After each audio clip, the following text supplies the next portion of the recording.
Hi everyone, before you dive into the episode, I just wanted to interrupt really quickly. You're gonna dive into this episode and you're gonna hear me call this podcast the Holistic Hustle Podcast. And that is because it used to be the old name of this podcast. And it was an amazing ride. I'm so grateful for the Holistic Hustle Podcast and what it served. But recently I've decided to rebrand the podcast based off the evolution of my own journey, my own story, and where God is calling me to go next. And so now the rebrand, which you may know already, is called Wisdom is Wealth. Didn't want you to be confused, so dive into this episode. They were an amazing episode, amazing guests, amazing insights, and enjoy. And what I have recently discovered that comes down to, when you peel back all the layers and you really sit with that, is I don't feel worthy of receiving support and help. Hi, I'm Justin Buonamo, and this is Holistic Hustle. Holistic Hustle is doing things for the right reasons, working hard for the right reasons. The healthy balance of what work and progression and accomplishment and success should actually look like. Hello, everyone, and welcome back to another episode of the Holistic Hustle Podcast with Justin Buonamo. And to say that I'm excited about today's episode would be an understatement. I have somebody here with me that is very special to me for many reasons. We've got a lot of good history together, a lot of funny history together. Don't know if I'll bring some of those stories up today. Do our best to keep it professional, keep on time. But today our guest is Brittnie Brauner. And so Brittnie is a great friend of mine, but she also plays a lot of roles in my life, especially over the years. And so she started off as a client years ago for JFF. I met her through a friend of ours, also a client, Lena Hale. And Brittnie was probably one of the first 10 clients from JFF. And I always remember meeting with her for the first time. She lives in Pennsylvania, Missouri. And so the Wi-Fi out there are like, an old satellite dish, or like your uncle standing out there with, the antenna. But in all seriousness, the Wi-Fi was real bad. And so the connection was terrible the whole time. We could hear each other and she was on camera, but it was so blurry that I couldn't even actually see what she looked like. And I remember then on our first call, after the initial call, she actually had good Wi-Fi. And I was like, okay, this is what this woman looks like. And this blurry woman from Missouri ended up being an incredible client who then a couple of years ago, we brought on as our executive coach at JFF, and is now 31 days into her 8-month training in regards to taking over as the president at JFF. And so though this podcast is not a JFF podcast, it is a holistic podcast of my life. This is a human being that I met through JFF, that I also interact with obviously a lot and daily through JFF, but also outside of that is just an incredible person and human being that my family holistically is very grateful and thankful for. And so, Britt, we are honored to have you here today. And so I'll have you give a little intro of yourself. I'm sure I just welcomed a few shots at me as in return. And I know you're loaded with them. So say hello to the community, and then we'll go from there. Hello. Yes, I'll be nice this time. I'm hoping that I get to come back after this, but I'll be nice this time. So you guys, Justin said, my name is Brittnie Brauner. I am currently the executive financial coach for Journey to Financial Freedom, and soon to be president of the company. And I am over the moon excited.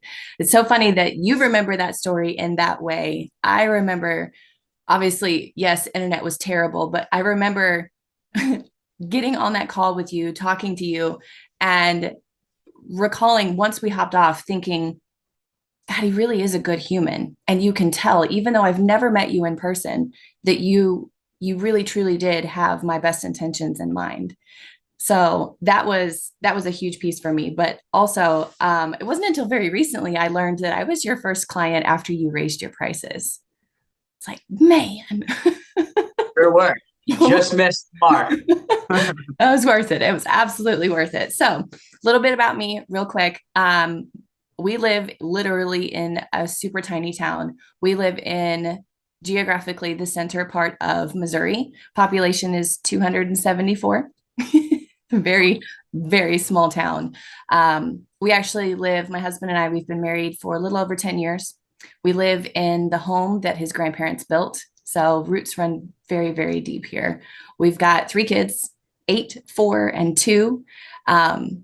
Our youngest is definitely the reason why we're here, and that'll be a story for another time. But we're very, very outdoorsy people. So while Justin and I are very, very similar, we could not be more different in in other aspects. So we love the outdoors. So you catch us, if you come over, there's a really good chance we're outside, or we're not.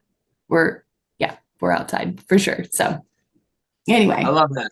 I love that. I mean, well, you guys own enough land and animals to no matter whether you like it or not, you're probably going to be outside. Yep. It just so happens that you guys enjoy it, and I love that. And so we just appreciate you coming today, and a little bit of background around your story, no matter who it is coming on, is really important just for people to get to know you. But I think it's really relevant to the topic that we're talking about here today, because this podcast is named Holistic Hustle for a reason. And what I mean by that is like, how do we hustle for the right reasons? How do we work hard and have goals, right? But not with the question of at what expense, right? And a lot of us are familiar with working hard and accomplishing goals, but our health hurts as an expense, our relationships, our family, our sleep, whatever that may be, our even other interests and hobbies, right? All at the expense of just accomplishing our goals, right? And I always joke and say I used to be president of the hustle culture, right? I'll sleep when I'm dead. I'm going to accomplish all my goals, no matter what. My family's going to have to understand. I'm never going to have kids because there's a takeaway time for me. And obviously it's not the answer. Did it serve me for a time being? Yeah, but at what cost? Right. And so holistic hustle is nothing against having goals, but we just want to do it for the right reasons. Right. Nothing to prove, nothing to posture, nothing to protect, but we still get shit done. Right. And we still accomplish goals, but for the right reasons. And so I mentioned I used to be the president of the hustle culture. You used to be the vice president, right? And over these past couple of years, you've done a lot of work to start hustling the right way, to implement your own holistic hustle. And so what are some practices that have helped you navigate that journey? Yeah. So I was thinking about this, and it seems to be, now that I'm aware of it, I can interrupt that cycle, but it seems to be a cycle.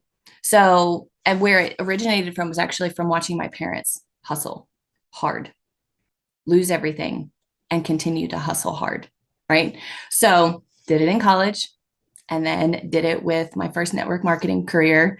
Did it a little bit starting into the JFF world, and then was able to catch myself and, like I said, interrupt that pattern. But reviewing and thinking about all of those things, it's like, okay, what sucked?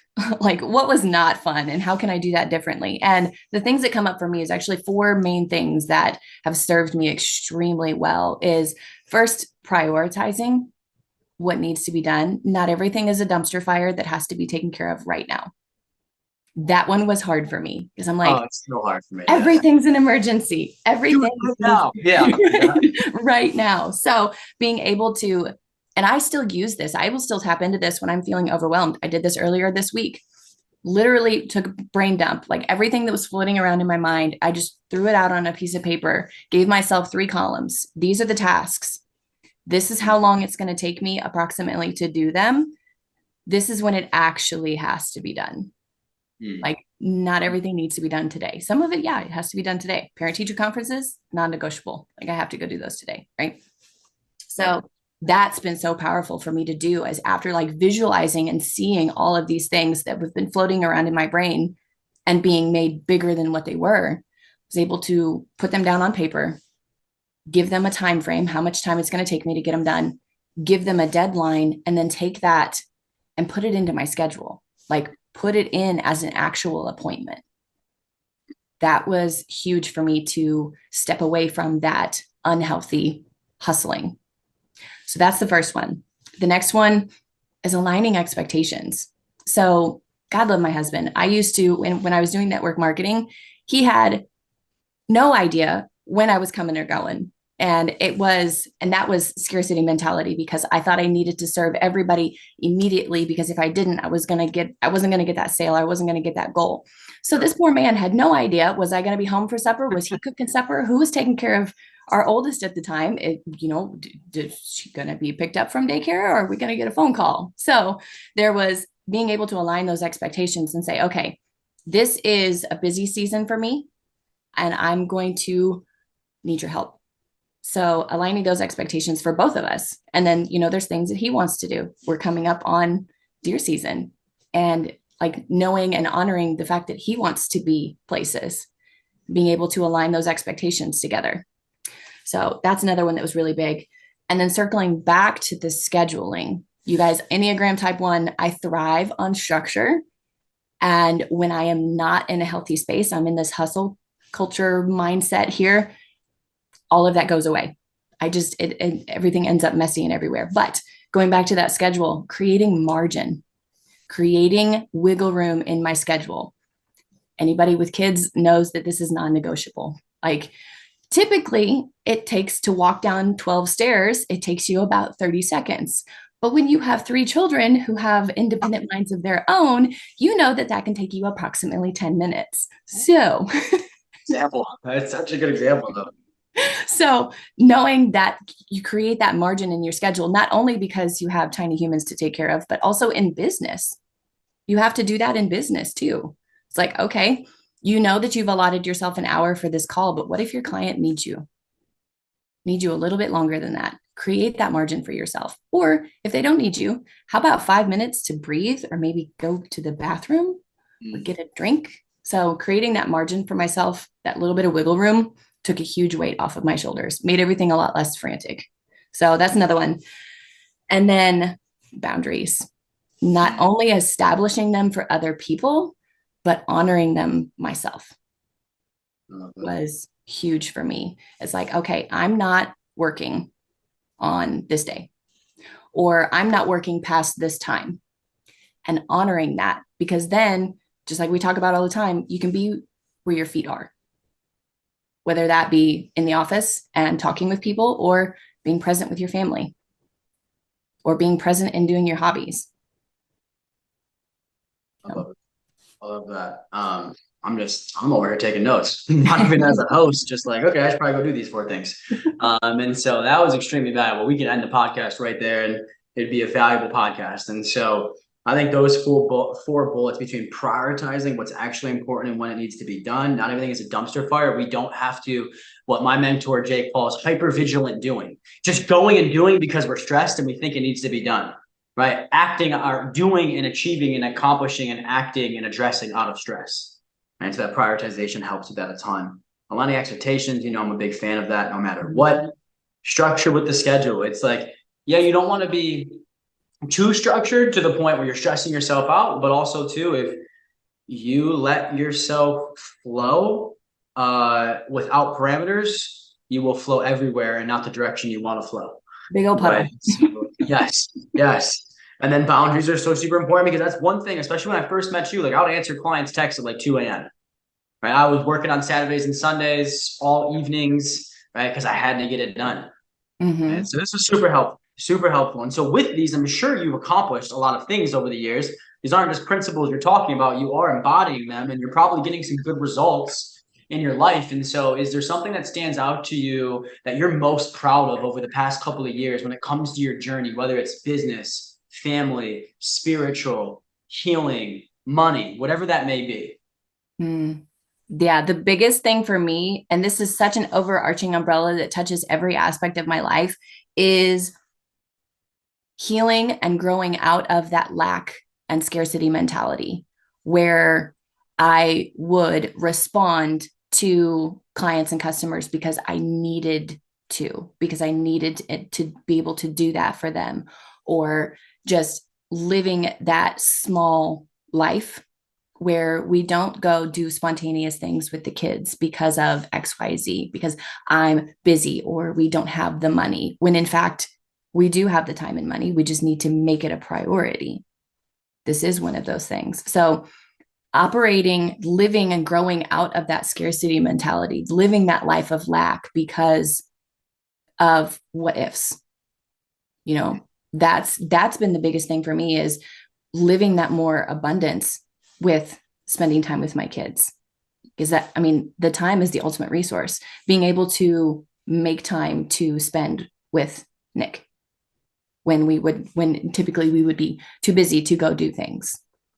That abundance has been the thing I've been most excited about, because growing up, and again, no fault to their own, but growing up, that's what I saw is you have to work hard, be gone more, make more sacrifices in order to make money, make a lifestyle, make a living.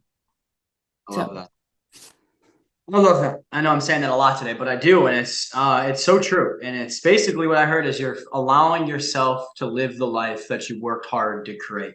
Right. Because oftentimes we work so hard, we're doing this for our family to buy back time and freedom, right? And then we actually don't end up living that life that we wanted to create for ourselves. Instead, we become a slave to it, right? And you and I have this in common. We're often trying to get shit done to free time up for the future. And when that time comes in the future, we just fill it again with getting shit done to free time up for the future. And we never actually enjoy that time in the future. So I'm happy that you're being able to work on that and do that. And so lastly here, before we wrap up, I want to keep it short and sweet to achieve my underlying objective here today, which is just to get our community a taste of you, to get to know you a little bit, hear from you. And so the episode duration and the questions are structured to achieve that objective and also leave them wanting more, right? And so between now and the next time we chat, I know you're going to continuously work on things, right? And while you're a very high accomplished individual, what I have found,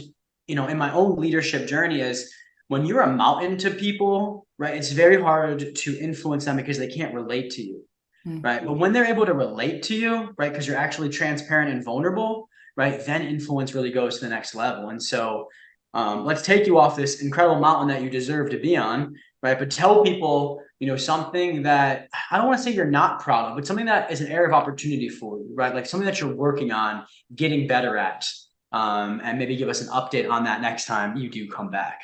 So the thing that I am working on right now is asking for and receiving help and support.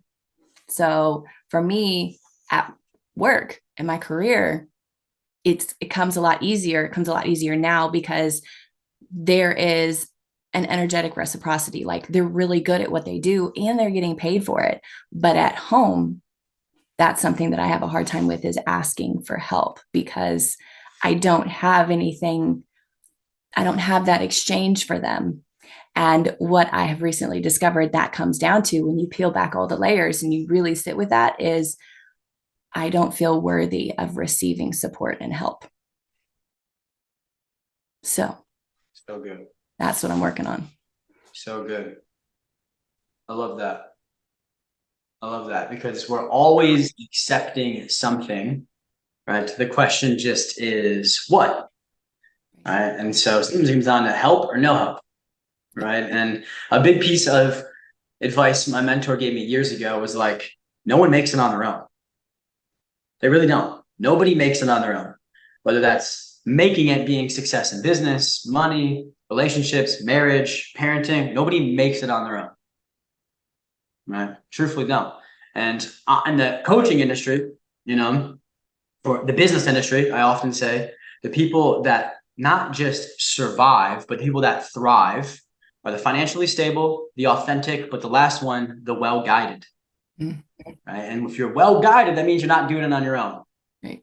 And so I love that. I appreciate your vulnerability and your transparency and just your willingness to come on in the first place here as we wrap up.